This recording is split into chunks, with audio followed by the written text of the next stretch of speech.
Hi, welcome back to my channel. My name is Terry, and in this video, I'm going to be unboxing a Bible that I ordered off of eBay. You'll know what it is from the video title and thumbnail, but let's see. I'm trying to figure out how to open this. They reused a box from somewhere else. Let's see, is that going to be good enough to get this open? Oh, that did get it open. Okay. Well, they did put some bubble wrap in here. That's good.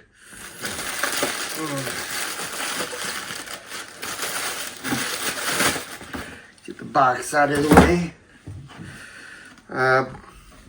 Come a little close. Well, actually, I'll zoom in post-production. It says, Dake's Annotated Reference Bible, Old and New Testament, Concordance Red Letter, and it's published by Dake. This is imitation leather, bonded leather, I'm sorry. And this should be the older 4-column edition, and it is. Let's see what year is this one.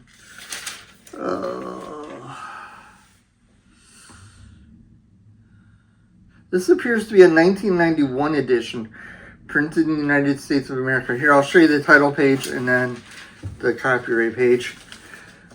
Here's the title page. I still have reviews of 2 Bibles to do this week. Let's see. Here's the copyright page. I'll try and zoom in on that in post-production.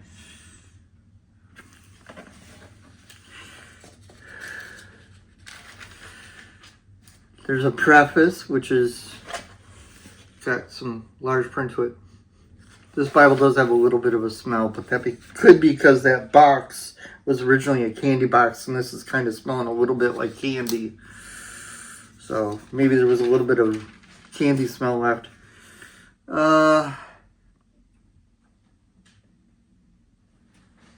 There's an introduction that's got some interesting information, which I'll talk about when I do the review. So I'll let you see that. And then here's the table of contents, by the way.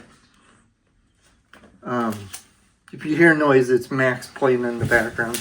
Max is my cat for people who've never watched my channel before. All right, and then we got the title page for the Old Testament.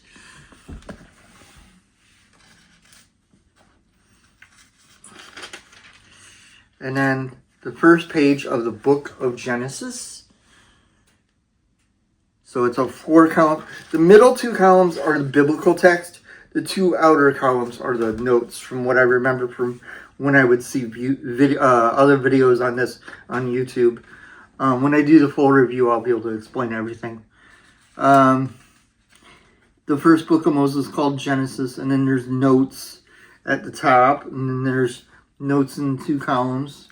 I'm going to have to go through that introductory stuff to understand what all the different symbols and stuff in the notes section is.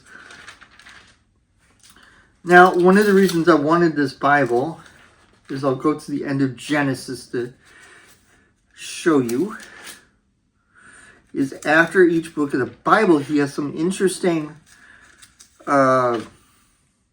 information about the book of Genesis. Oh, here we go. It's called Notes on Genesis Continued, and it's after the last chapter. So then it goes to a 3-column thing here for the additional notes on Genesis. So you got column of notes here, column of notes here, but then you got like the kind of stuff you'd find like in an introduction to a biblical book, but instead of being before the biblical book, it's after. Like, for example, there's a section called 16 Proofs Moses Wrote the Pentateuch. Pentateuch translates into English as the 5 books. It's I can't remember if it's a Latin form of a Greek word or it's a Greek word itself. I can't remember.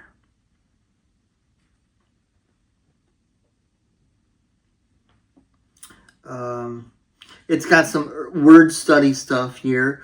Like it gives one of the Hebrew words from the beginning of Genesis, from the very first sentence, the very first verse. The word bara, creation defined, Hebrew bara, to bring into being, used 7 times in Genesis 1, chapters 1 and 2. All other places made and make are used, thus providing the 6 days' work to be mainly reconstructive. And then he goes on to some more stuff about Genesis 1:1. It's got some gap theory stuff in it. If you're ever familiar with the Schofield Study Bible, which is a, dispensationalist study Bible, which believes in the rapture and all that. But Schofield also popularized the gap theory. And Dake is just picking up from where Schofield left off with that teaching. So there are notes on that. But another thing that's neat in here, if I can find it, is he does a word count thing somewhere in this section. There's a section where it tells you how many words are in each biblical book. And I'm not sure where to find that.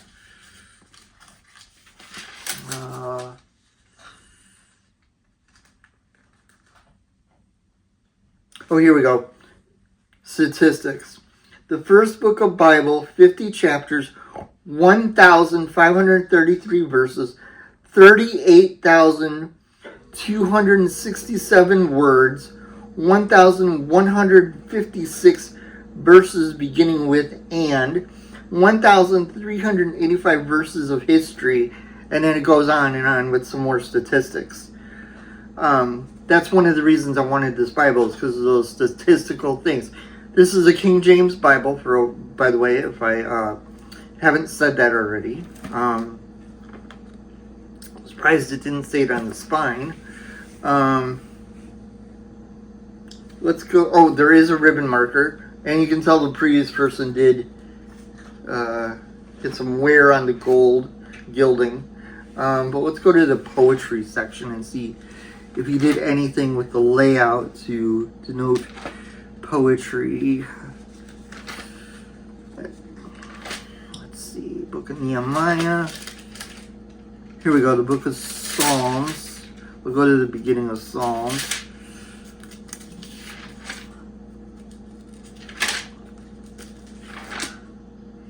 Okay, the Book of Psalms. Here's where the Book of Psalms begins. And it's still verse by verse like the rest of the Bible. And the notes and everything are laid out just like it was in Genesis. So nothing really stands out there as being letting you know it's poetry, other than the information that he provides in commentary. Let's see, New Testament. Let's jump to the New Testament, see how the red letter is. Okay, here we go.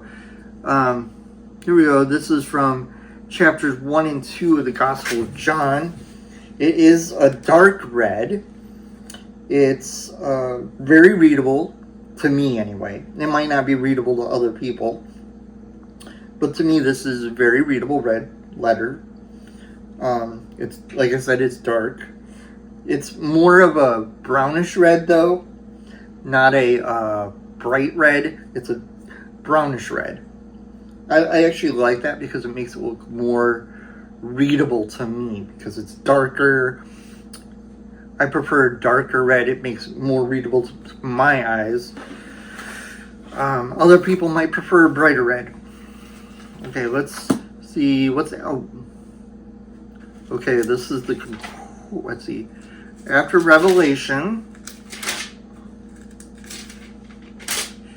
let's see, what do we got after Revelation? The notes on Revelation continued, which is just like for the other books. It's got all that extra commentary.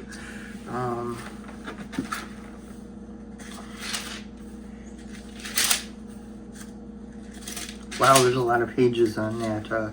Okay, here we go.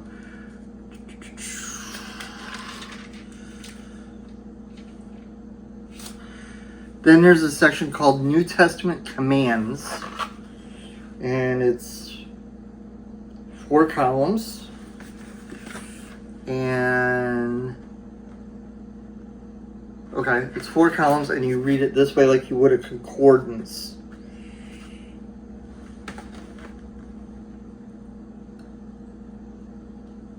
I don't see, well, there is an introduction to it right here in this column, right here.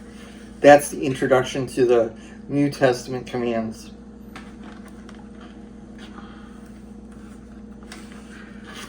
And then there's a reference to Revelation 22:14 next to the title, New Testament commands.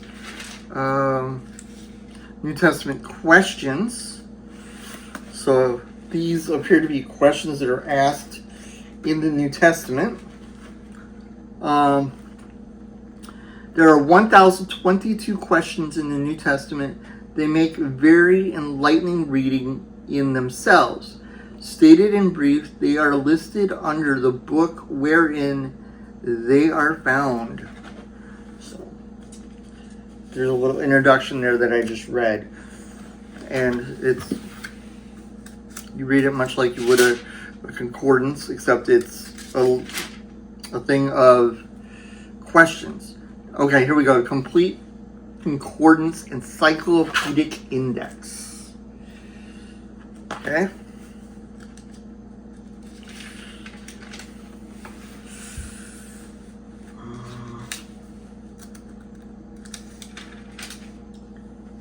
There's an introduction to it at the top, and then it's just a concordance like you normally find.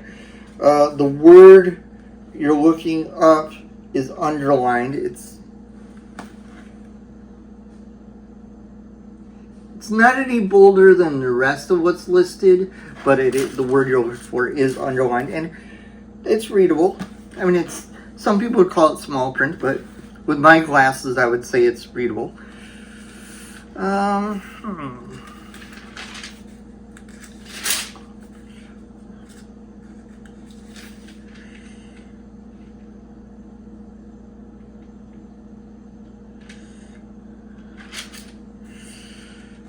Let's see.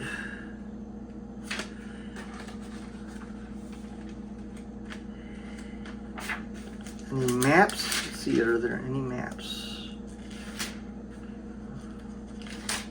Yeah, they're black and white maps here. I'll get to it. They try to show the topography. Like here's the environs of Jerusalem, the Holy Land in the time of our Savior.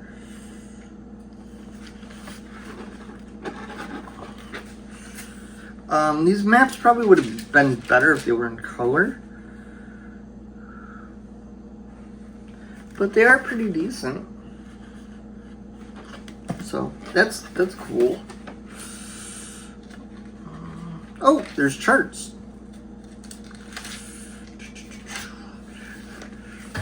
Yeah, these are, the kind of charts you'd expect for a dispensationalist theology. This appears to be part 1 of something. The books of Daniel and Revelation and the 5 departments in the underworld of departed spirits illustrated. See pages 620 through 622, 826 through 852, and 286 asterisk through 313 asterisk. So that's interesting. I'll have to really take a good look at this to be able to explain it. But it's well illustrated.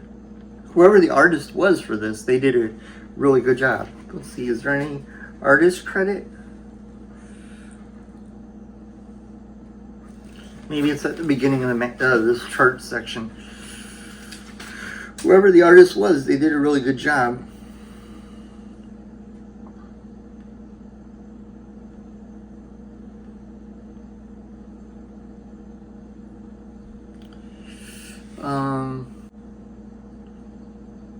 The Circle of the Ages. I'm going to have to look up that. And then here's another chart. The Triunity of Man. Never heard of that concept before. Unless they're referring to, like, there are some Bible verses that say that man is body, soul, and spirit. That could be what they're referring to. I'll have to look at that more. Yeah, this section was called Charts and Maps. Let me see if I can turn the page for the title page. Maybe in the copyright page there's credit to whoever the artist was, unless Dake himself did these. Here's the title page right here.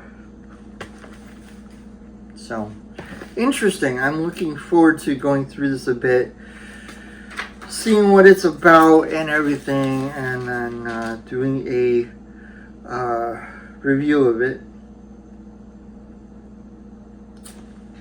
I'd like to read the title page a minute. A second here. Dake's Annotated Reference Bible, the Holy Bible containing the Old and New Testaments of the Authorized or King James Version text, with 4 equal-sized columns on each page, 2 of text and 2 of notes and comments, self-pronouncing text, and a complete concordance encyclopedic index.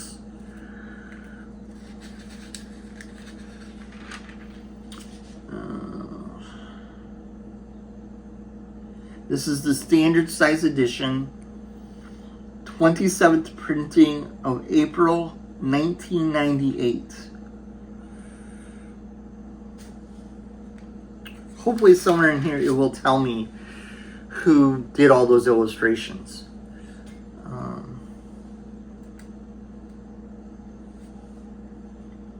I'll read the first paragraph of the preface because it gives you kind of an idea of what he was trying to do with this.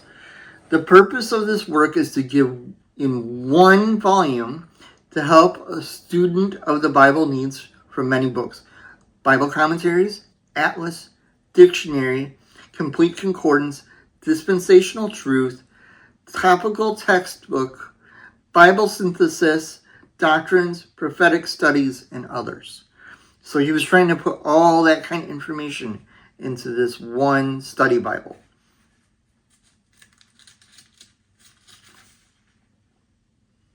There's 500,000 cross-references throughout 35,000 notes and comments.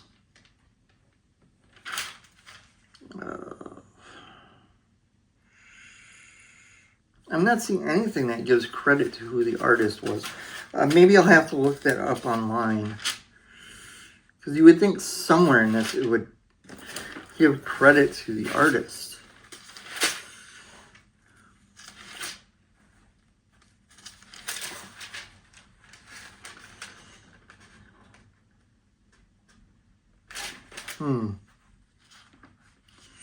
Interesting.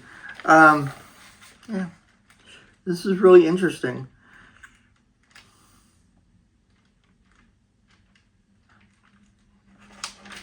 Oh, some of these charts are really cool. This is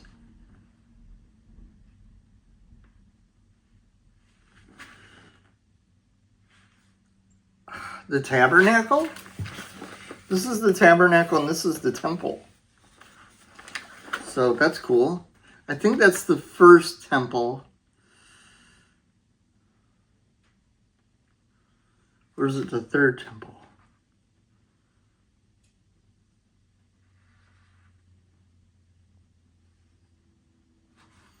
I can't tell which temple that is.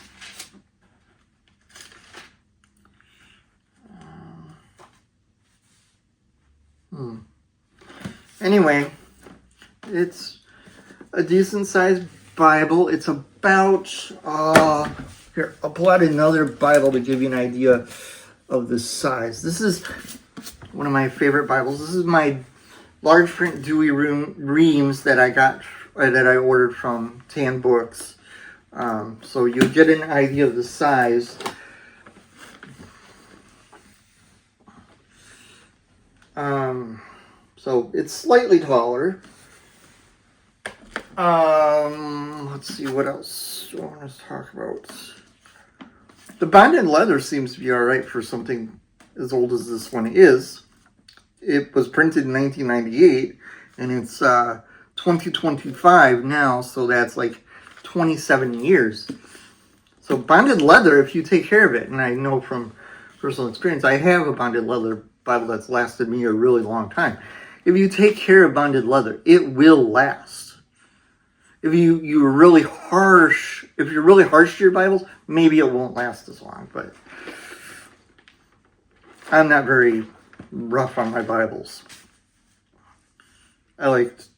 My way of taking care of things is to not be rough with them.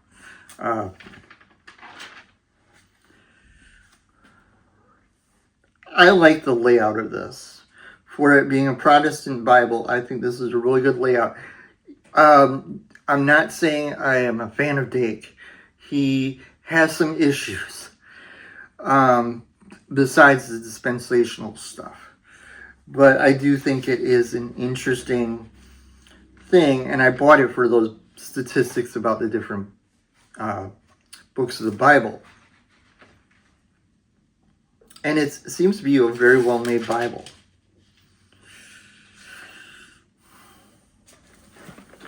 I may want to try and get a newer one, because the newer ones are a 3-column layout. And I don't remember how the 3-column layout works. I can't remember if it's 1 column of notes and 2 columns of text, or 1 column of notes and 2 columns of text. I'll have to watch some videos on the newer version. I can't think of anything off the top of my head that any of you watching may be wondering about this Bible. I do know that other people have come out with Bibles that were inspired, study Bibles that were inspired by this one, or inspired by the Schofield Bible. I have a Schofield Bible right here.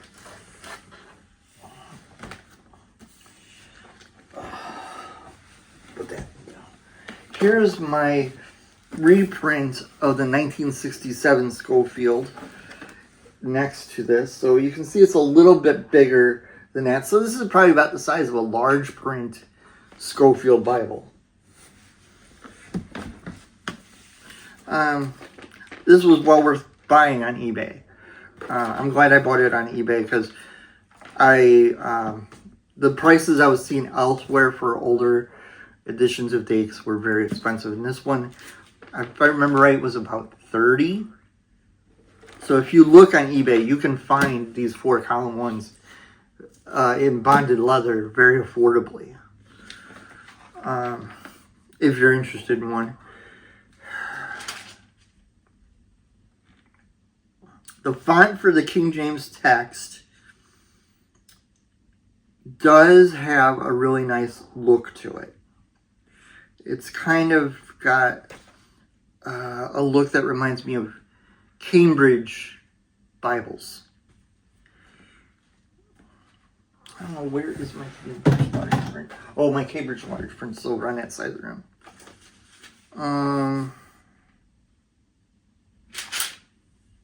The chapter numbers are big enough to read.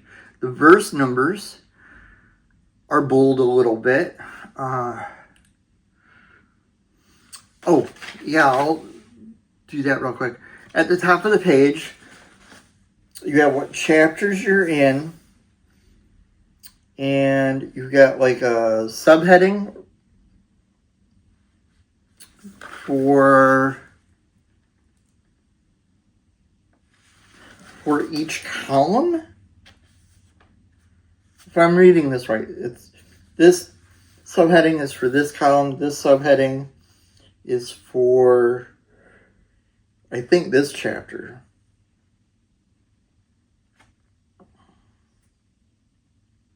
And this subheading might be for this chapter.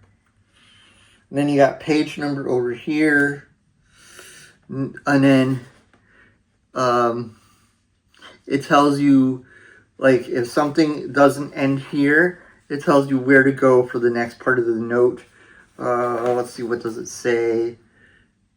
Oh, it tells you to jump over to column 4 for the rest of that note. So the rest of that note would be up here. And then it goes down. So you read the notes, you read this way. In the biblical text, the 2 columns you read this way. I hope that's clear. And it does say bonded leather on the back. It does not have the ISBN on the back. It just says bonded leather on the back. The logo on the cover is neat. The only thing I don't like about the spine is I would have liked to see this move down a little bit, this move down a little bit, and this move down a little bit, and say Holy Bible at the top. Like how my Dewey Reams does. So, as far as a first impression, I like it. I think it's really nice. It's going to be nice to use these notes as a reference tool, and the concordance might be helpful for looking up some things in the KJV text. But yeah, hope everybody's having a wonderful week, and I will see you in the next video.